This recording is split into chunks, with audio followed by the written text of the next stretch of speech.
get ready with me while I talk about how cooked we are because of AI. The birthday gift that I got from Sephora, I chose the Tower 8 like SOS spray, and this is gonna be my first time using it, so hopefully it's good for something.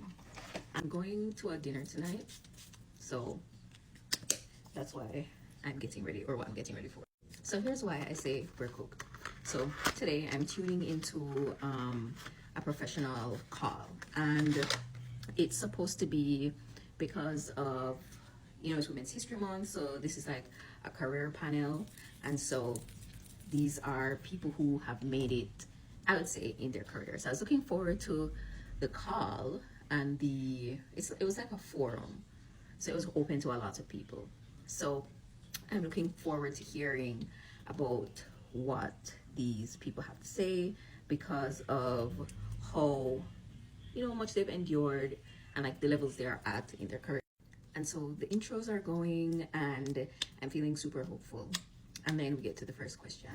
First question goes by, and this is a question about their experiences. And the first person goes on, and the second person goes on, and I'm like, why does this feel so familiar?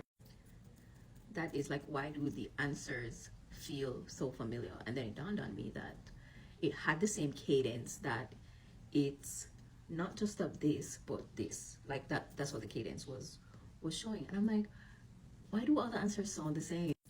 And then I realized that only were the folks reading, because there's nothing wrong with reading, especially if it's a event that is hosted online. I feel like there's nothing wrong with being prepped, but it felt like they had prepared their answers using AI, and little to no work was done to differentiate or add their own human experience and answer and context to the answer, which is why it sounded the same.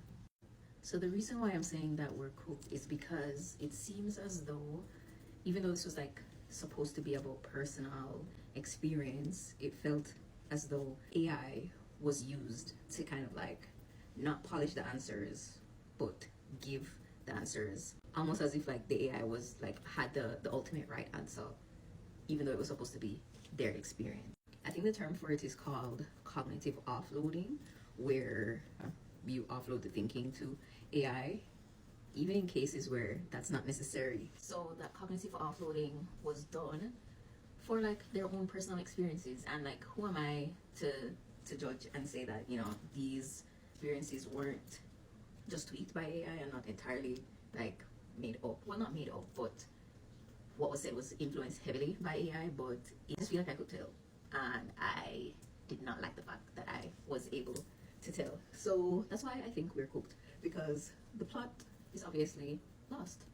The plot is lost if we are resorting to AI to literally tell us about our own experiences. And if these senior people are cognitive offloading, how can we expect like high school students and college students to not, on like the even harder things, when it is so easily done for the easiest of things? And I just hated the fact that I could tell. So I guess it's anything that's inherently human will be the new business differentiating factor, I guess. So this is the face, very minimal makeup. These are the shoes and the jacket that I'll be pairing with, and I'll show you guys the finished look when I figure out what bag I'm gonna take. Am I tripping or am I not? Let me know. And if you want to see and hear about more of my AI thoughts, follow along for more.